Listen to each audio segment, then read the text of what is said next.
구약성경 누가복음 24장 31절에서 35절입니다.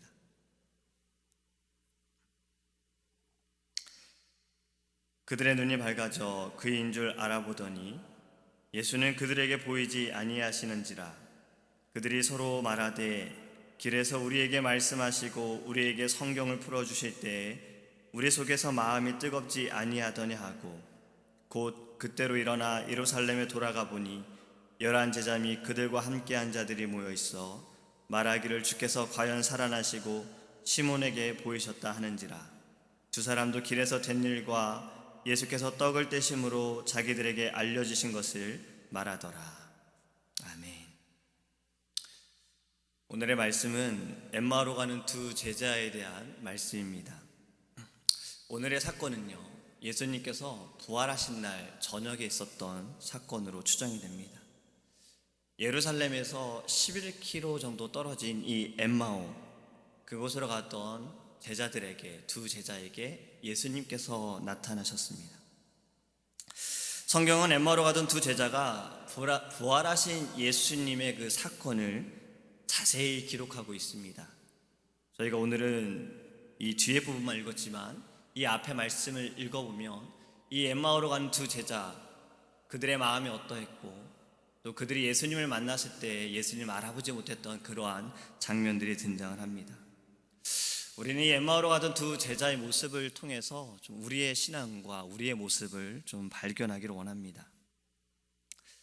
먼저 이 엠마오로 가던 두 제자는요, 과거에는 아주 예수님을 잘 따르던 제자들이었습니다.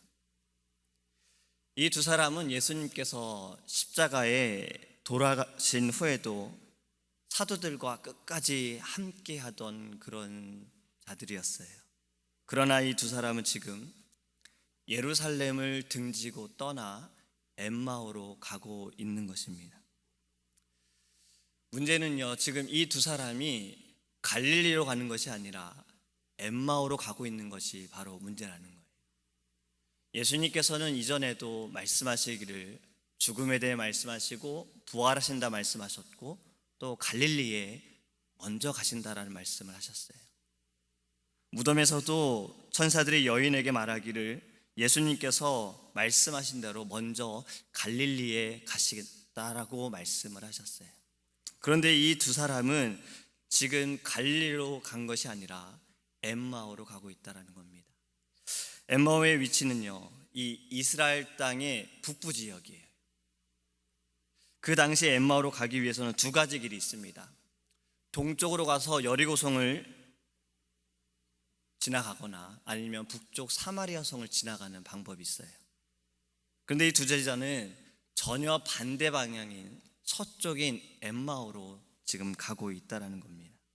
왜 그럴까요? 분명히 예수님께서 말씀하셨고 갈릴리에 나타나시겠다, 갈릴리에 먼저 가신다라는 말씀을 하셨는데 이들은 전혀 반대 방향으로 가고 있다는 거죠. 과거에 예수님을 열심히 따르던 제자들이 지금 이것이 어찌된 상황입니까? 성도 여러분, 우리는 어떻습니까? 과거에는 이러했는데 지금 우리의 신앙은 어떤지 좀 생각해 보기 원합니다. 지난 토요일에 전에 우리 제일교회 청년부에서 함께 신앙생활했던, 지금 결혼하고 애도 낳고 이제 그런 분들과 함께 식사하는 자리가 있었어요. 그분들과 식사할 수 있는 자리는요, 아이 돌잔치 때 이제 만날 수 있게 되거든요. 함께 만나서 이야기를 이렇게 여러 가지 이야기를 나누는데 과거 이야기가 나오는 거예요. 아, 우리 제일 청년 때 그때가 너무 좋았어. 막 이제 그런 얘기들을 해요. 지금 청년들 어떠냐고 또 물어봐요. 지금 청년들 아주 열심히 잘하고 뭐 기도 모임도 하고 굉장히 이렇게 잘하고 있다고. 그러면서 또 얘기를 하는 것이 그래도 우리 때 같지는 않을 거야. 우리는 이런 말을 했어요. 주일날 하루 종일 교회에 쉬고 싶었어. 무슨 말인지 몰랐거든요. 왜 그런가 했더니 매일매일 교회에 오다 보니까 주일은 좀 쉬고 싶다라는 생각을 할 정도로 일 끝나면 교회, 일 끝나면 교회. 금요기도회 얘기를 했더니 금요기도회는 당연히 교회에서 자는 거 아니야? 그러면서 이런 말을 합니다. 지금 청년들이 이 교회 의자에서 자는 방법을 알까? 그런 이야기도 했어요. 왜냐하면 저희 때는 청년들이 교회에서 잠도 자고 막 차려다 그랬거든요. 가끔 새벽 예배 오시는 분들 깜짝깜짝 놀랐어요. 갑자기 한 사람씩 이렇게 분명히 비느자 같은데 벌떡벌떡 일어나가지고 막 그런 얘기를 하면서 우리 정말 과거가 그때가 너무 좋았다라는 얘기를 해요. 지금은 그러지 못한 그런 아쉬움이 있었습니다. 상황 때문에, 환경 때문에 아이들도 키워야 되고 여러 가지 때문에 그러지 못한 것이 너무 아쉽다라는 그런 이야기를 했어요. 물론 과거도 우리에겐 참 중요하지만 지금의 열심도 너무 중요합니다. 지금의 우리의 심령이 어떠하고 지금 우리의 마음이 어떠한지 그것이 너무 중요해요. 변함없이 주님을 끝까지 우리가 따른다는 것은 참 쉽지 않아요. 하지만 나를 위해 죽으신 예수 그리스도, 우리가 그 예수님을 이 인생 끝날 때까지 변함없이 따르는 믿음이 우리에게 필요한 것입니다. 우리 날마다 예배할 때 이러한 신앙을, 이러한 믿음을, 변함없는 이 마음을 가질 수 있게 달라고 기도하기를 원합니다. 엠마오로 가던 두 제자의 마음이 어떨 것 같으세요? 지금 이들의 마음은 아주 절망적인 상태입니다. 과거에 그들은 아주 예수님을 열심히 따랐던 자들이었어요. 근데 지금은 절망에 빠진 사람들이 됐어요. 그러니까 전에는 예수께 빠진 자들이 지금은 절망에 빠진 사람들이 된 겁니다. 17절 말씀을 보면 두 사람이 슬픈 빛을 띠고 머물러 섰다라고 해요. 두 사람은 예수님께 대한 자기들의 기대가 무너져 버린 거예요. 그분이 왕이라고 했는데, 그분이 민족을 살린다고 했는데 그분이 죽으셨어. 어떻게 된 거야? 이것으로 인해 그들은 절망에 빠져서 엠마오로 가고 있었습니다. 그들이 절망에 빠진 이유는 단 한 가지 때문입니다. 예수님께서 부활하신 사실을 믿지 못했기 때문에 그들은 절망에 빠진 겁니다. 25절 말씀에 예수님께서는 이런 두 사람을 꾸중하십니다. 미련하고 선지자들이 말한 모든 것을 마음에 더디 믿는 자들이에요. 어제 목사님의 말씀 가운데 예수님은 성경 말씀을 깨닫게 하셔서 믿게 하셨다라는 그런 말씀이 있었어요. 예수님의 부활을 믿게 해주시는 가장 확실한 증거는 기록된 성경 말씀이다라고 저에게 말씀해 주셨습니다. 사랑하는 성도 여러분, 우리는 성경이 증거하는 대로 예수님의 부활의 그 사실을 믿는다면 우리는 절망하지 않게 되어집니다. 두려워하지 않게 되어지는 겁니다. 엠마오로 가던 이 두 제자가 나중에 예수님을 그들이 깨닫게 되어져요. 그들의 두 눈이 밝아져서 부활하신 예수님을 그들이 만났다라는 그 사실을 그들이 깨달을 때 그들에겐 절망이 사라지고 두려움이 사라지게 됩니다. 부활하신 그리스도를 만나는 것이 우리가 지금 안고 있는 문제를 해결할 수 있는 방법입니다. 부활하신 예수님을 만나시기 바랍니다. 부활하신 예수님께서 볼지어다 내가 세상 끝날까지 너희와 항상 함께하리라. 이 기쁨이 넘치는 은혜를 맛보시기 바랍니다. 엠마오로 가던 이 두 제자는요, 예수님, 부활하신 예수 그리스도를 그들의 눈이 밝아져서 깨닫게 되어지고 그들은 변화가 됩니다. 바로 예수님 부활의 증인이 되어져요. 33절에 보면 이 두 제자는 곧 그때로 일어나 예루살렘으로 돌아갔다고 했어요. 또 35절에 보면 두 사람도 길에서 된 일과 예수께서 떡을 떼심으로 자기들에게 알려주신 것을 말하였다. 엠마오로 가던 이 두 제자는 즉시 길을 돌아섭니다. 그리고 제자들이 모여있는 곳으로 가서 그곳에서도 이미 예수님을 만난 이들이 얘기할 때 그들이 말합니다. 우리도 예수님을 만났어. 부활하신 예수님을 만났어. 예수님이 우리에게 떡을 떼어주셨고 우리에게 가르쳐 주셨어.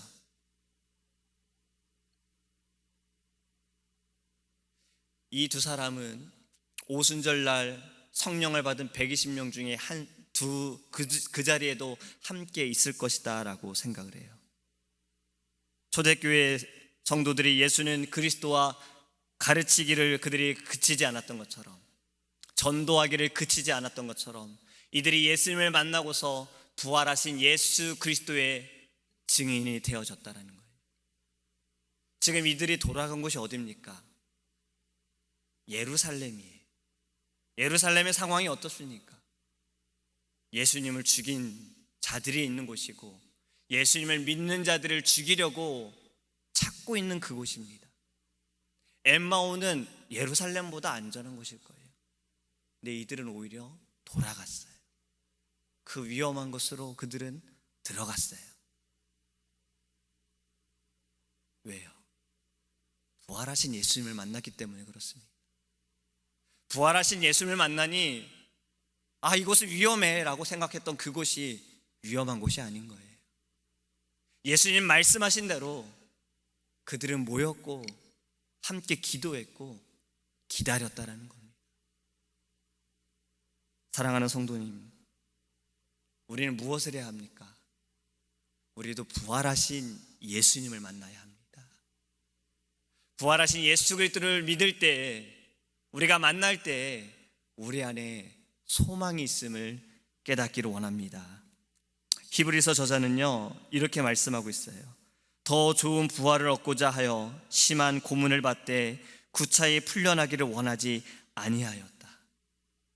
더 좋은 부활을 원했기에, 더 좋은 부활을 간구했기에 지금 받는 고난과 복음을 증거하다 받는 이 핍박들, 그들은 그것에서 물러서지 않았다는 겁니다. 부활하신 예수님을 만나니 두려워하지 않게 되었다는 거예요. 바로 이것이 부활신앙인 겁니다. 사도 바울이, 베드로가, 예수님의 제자들이, 예수님이 잡히실 때 도망갔던 그들이, 예수님이 죽으실 때 그 자리에 없던 그들이 다시 예수님께 돌아오게 된 겁니다. 우리도 이 부활신앙을 갖기를 원합니다. 부활하신 예수 그리스도를 우리가 만나고 이제 기다리기 원합니다. 다시 오실 예수님, 우리가 그 예수님을 정말 기대하는 마음으로 승리하는 오늘이 되어지기를 주님의 이름으로 소망합니다. 기도하겠습니다. 사랑의 하나님, 믿습니다. 주님, 우리를 위해 이 땅에 오시고 죽으셨고 3일 만에 부활하심을 믿습니다. 다시 오시겠다고 약속하신 주님, 우리가 그 약속을 믿습니다. 우리 안에 부활신앙을 주옵소서. 부활하신 예수 그리스도를 바라보게 하여 주시옵소서. 우리 안에 있는 문제도 이것을 믿지 못하기 때문에 그렇습니다. 우리 안에 두려움도 이 부활신앙을, 부활하신 예수 그리스도를 우리가 만나지 못하기 때문에 두려워할 때가 있습니다. 하나님, 이 모든 두려움이 사라지게 하여 주시옵시고 세상 끝날까지 우리와 함께 하시겠다고 말씀하신 주님의 그 말씀을 믿게 하여 주시옵소서. 주님은 말씀하신 대로 이 땅에 오셔서 죽으셨고 부활하셨습니다. 이제 말씀하신 대로 곧 오심을 믿습니다. 우리는 이 믿음을 가지고 날마다 예수의 이름으로 승리케 하여 주시옵소서. 감사드리며 예수님의 이름으로 기도합니다. 아멘. 하늘에 계신 우리 아버지여, 이름이 거룩히 여김을 받으시오며 나라의 임하옵시며 뜻이 하늘에서 이룬 것 같이 땅에서도 이루어지이다. 오늘날 우리에게 일용할 양식을 주옵시고 우리가 우리에게 죄 지은 자를 사하여 준 것 같이 우리의 죄를 사하여 주옵시고 우리를 시험에 들게 하지 마옵시고 다만 악에서 구하옵소서. 대개 나라와 건세와 영광이 아버지께 영원히 있사옵나이다. 아멘.